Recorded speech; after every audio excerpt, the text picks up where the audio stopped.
नमस्ते। हमारे इस खास एक्सप्लेनर में आपका स्वागत है। आज हम बात करने वाले हैं आधुनिक इतिहास के सबसे मशहूर और सीक्रेट मिलिट्री मिशन की। जी हाँ, हम बात कर रहे हैं ऑपरेशन नेपच्यून स्पीयर की। चलिए बिल्कुल एक इंटेलिजेंस ऑफिसर की नज़र से इसका एक step by step tactical breakdown करते हैं। आज के हमारे इस एनालिसिस के 6 मुख्य हिस्से होंगे। शुरुआत करेंगे थ्रेट प्रोफाइल और एबेटाबाद कंपाउंड से, फिर जानेंगे stealth insertion, compound breach mechanics, target identification और आखिर में इंटेलिजेंस हॉल और उसके नतीजों के बारे में। चलिए सीधे सेक्शन 1 पर आते हैं, द थ्रेट प्रोफाइल। आखिर वो क्या वजह थीं जिन्होंने ऑपरेशन नेपच्यून स्पीयर की नींव रखी? इस मिशन के दांव कितने बड़े थे, इसे समझने के लिए हमें इस क्रूर टाइमलाइन को देखना होगा। 1993 के वर्ल्ड ट्रेड सेंटर बॉम्ब धमाके, फिर 1998 में केन्या और तंजानिया के अमेरिकी दूतावासों पर हमले, 2000 में यूएसएस कोल पर हमला और फिर वो दिन जिसने दुनिया बदल दी, 2001 का 9/11 हमला। 8 सालों में हिंसा का ये ग्राफ लगातार ऊपर गया और इसी चीज़ ने दुनिया भर की खुफिया एजेंसियों को एक ऐसी तलाश में झोंक दिया जो कभी न रुकने वाली थी। अब बढ़ते हैं सेक्शन 2 की तरफ, दी एबटाबाद कंपाउंड, पाकिस्तान में छुपे इस सीक्रेट किले का पर्दाफाश। अब जरा सोचिए, पूरी दुनिया में चल रही एक ग्लोबल मैनहंट अचानक पाकिस्तान की एक अजीबोगरीब इमारत पर आकर कैसे सिमट गई। इस जगह की सिक्योरिटी प्रोफाइल को देखिए।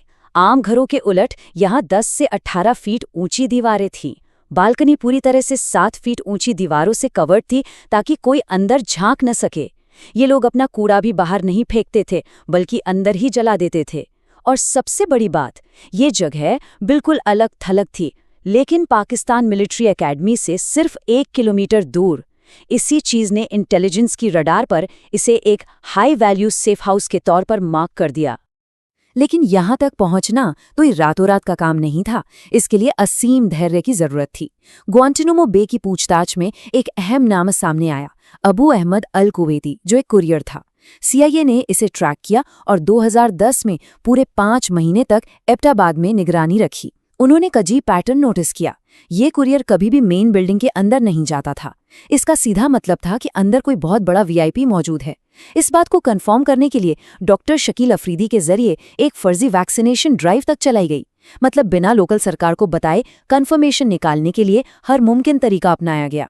यहाँ से शुरू होता है action. Section 3, stealth insertion and frictions, यानी रेड का टैक्टिकल एग्जीक्यूशन। कमांडोज के पास दुश्मन के इलाके में घुसने और काम तमाम करने के लिए सिर्फ 30 मिनट का वक्त था। मिशन के फेज बेहद आक्रामक थे। पहला, अफगानिस्तान के जलालाबाद बेस से रात के अंधेरे में उड़ान। दूसरा, पाकिस्तानी एयर स्पेस से होते हुए 2.5 घंटे का सीक्रेट सफर। तीसरा, सीधे एबटाबाद कंपाउंड के अंदर फास्ट रोपिंग करके घुसना। और चौथा, मिशन पूरा करके फौरन बेस पर वापस लौटना। अब सवाल ये है कि वो पाकिस्तान के एयर डिफेंस को चकमा कैसे दे पाए। इसका जवाब है secret stealth technology. Insertion team जिन ब्लैक हॉक हेलीकॉप्टर्स का इस्तेमाल कर रही थी, उन पर एक खास हैवी फैब्रिक कोटिंग और एरोडायनामिक डिज़ाइन का इस्तेमाल किया गया था ताकि कोई भी रडार, इंफ्रारेड सिस्टम या यहाँ तक कि उनकी आवाज़ भी उन्हें डिटेक्ट ना कर सके। पर आपको तो पता ही है, कोई भी मिलिट्री प्लान बिल्कुल परफेक्ट नहीं होता। चॉक 1 हेलीकॉप्टर अचानक एक एयर वॉर्टेक्स फ्लो में फंस गया। आसान भाषा में समझे तो कंपाउंड की ऊंची दीवारों की वजह से वहां हवा का फ्लो कुछ इस तरह बिगड़ा कि हेलीकॉप्टर का बैलेंस और लिफ्ट दोनों खत्म हो गए और वो सीधे दीवार से टकराकर क्रैश हो गया। किसी चमत्कार से कम नहीं था कि इस भयानक क्रैश के बावजूद सभी 24 नेवी सील कमांडोज और उनका कॉम्बैट डॉग कायरो बाल बाल बच गए। उन्होंने पैनिक करने के बजाय बिना 1 सेकंड बर्बाद किए फौरन अपना ब्रीच प्रोटोकॉल शुरू कर दिया। अब हम आ गए हैं सेक्शन 4 पर, कंपाउंड ब्रीच मैकेनिक्स। कैसे इन कमांडोज ने क्लोज क्वार्टर्स कॉम्बैट और एंगेजमेंट रूल्स को नेविगेट किया।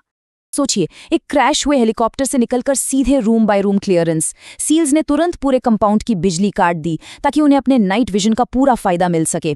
मेन गेट और गेस्ट हाउस को उड़ाने के लिए एक्सप्लोसिव्स का इस्तेमाल किया गया। उधर स्नाइपर्स नजर रखे हुए थे कि कहीं पाकिस्तानी सेना तो नहीं आ रही। लेकिन इन सब के बीच एक सबसे बड़ी चुनौती थी वहां मौजूद बच्चे। कमांडोज को बहुत सख्त रूल्स ऑफ एंगेजमेंट फॉलो करने थे। हालांकि इस क्लोज क्वार्टर्स कॉम्बैट के दौरान जब लड़ाकों की पत्नियां अचानक क्रॉसफायर में आ गईं तो कुछ बेहद दुखद और अनचाही मौतें भी हुईं।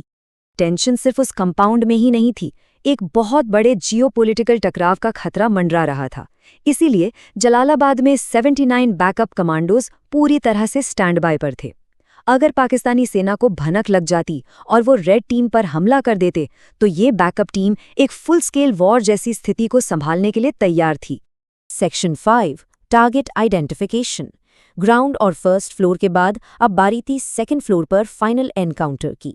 प्राइमरी टारगेट को देखते ही तुरंत न्यूट्रलाइज कर दिया गया, लेकिन एक इंटेलिजेंस नजरिए से इसके बाद की प्रोसेस बड़ी दिलचस्प है। पहचान की पुष्टि किसी फैंसी हाईटेक गैजेट से नहीं हुई। शुरुआत में वहां मौजूद 2 महिलाओं ने कुछ भी बताने से साफ मना कर दिया, लेकिन तभी वहां मौजूद एक 12 साल की बच्ची ने सबसे पहले जुबानी तौर पर कंफर्म किया कि वो शख्स कौन था, और फिर डर के मारे एक महिला ने भी पहचान की पुष्टि कर दी। और फिर सैटेलाइट फोन के जरिए वाइस एडमिरल मैकरेवन को वो मशहूर कोडेड मैसेज भेजा गया, Geronimo Geronimo Geronimo, for God and country I pass Geronimo, Geronimo EKIA। इस एक लाइन ने व्हाइट हाउस में बैठे लोगों को बता दिया कि enemy killed in action, target पूरा हुआ। आखिरी पड़ाव सेक्शन 6 इंटेलिजेंस हॉल और आफ्टरमैथ, संपत्तियों को सुरक्षित करना और समुद्री दफन। मिशन अभी खत्म नहीं हुआ था।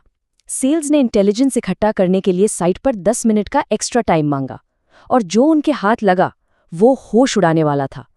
4,70,000 से भी ज्यादा डिजिटल फाइलें, 183 स्टोरेज डिवाइस और नेटवर्क ऑपरेशन से भरी एक 228 पन्नों की handwritten diary. Propaganda video तो थे ही, लेकिन सबसे अजीब बात ये थी कि उन हार्ड ड्राइव्स में बच्चों को बहलाने के लिए आइस एज और कार्स जैसी डिज्नी फिल्में और वीडियो गेम्स भी मिले। पर वहां से निकलने से ठीक पहले एक बहुत जरूरी काम बाकी था। दुनिया की कोई और ताकत उनकी एडवांस्ड स्टेल्थ टेक्नोलॉजी की रिवर्स इंजीनियरिंग ना कर ले, इसके लिए एक्सट्रैक्शन टीम ने अपने उसी क्रैश हुए चॉक 1 हेलीकॉप्टर में बम लगाए और उसे पूरी तरह से राख कर दिया। यहाँ एक बड़ा सवाल उठता है जिसने कई लोगों को सोचने पर मजबूर किया। दुनिया के सबसे मोस्ट वांटेड इंसान को जमीन में दफनाने के बजाय समुद्र में क्यों दफनाया गया? इसका लॉजिक बहुत सॉलिड था। अगर जमीन पर दफनाते तो बहुत बड़ा रिस्क था कि वो जगह आने वाले वक्त में चरमपंथियों के लिए कोई स्मारक या तीर्थस्थल बन जाती। इसके बजाय USS कार्ल विन्सन जहाज से समुद्र में दफनाने का फैसला लिया गया। इससे 24 घंटे की इस्लामी दफन परंपरा का भी पूरी तरह पालन हुआ और पीछे कोई भी ऐसा निशान नहीं छूटा जहां लोग इकट्ठा हो सके। तो अगर आप इस पूरे ऑपरेशन को देखें तो ये टैक्टिकल एग्जीक्यूशन का एक मास्टर क्लास था, कोई शक नहीं। लेकिन साथ ही इसने ग्लोबल सिक्योरिटी के इंटेलिजेंस सिस्टम के एक बहुत बड़े ब्लाइंड स्पॉट को भी हमेशा के लिए बेनकाब कर दिया। जरा सोचिए, इतना बड़ा हाई प्रोफाइल टारगेट एक मिलिट्री एकेडमी के ठीक बगल में सालों तक आराम से छुपा बैठा रहा। और यही बात हमें एक बहुत ही बेचैन कर देने वाले सवाल के साथ छोड़ जाती है। आज के इस दौर में जहां हम कहते हैं कि हर जगह निगरानी है, अभी इसी वक्त अथॉरिटीज से महज 1 किलोमीटर की दूरी पर न जाने और कितने बड़े जियोपॉलिटिकल रहस्य छिपे होंगे। इस एक्सप्लेनर में हमारे साथ जुड़ने के लिए बहुत बहुत शुक्रिया।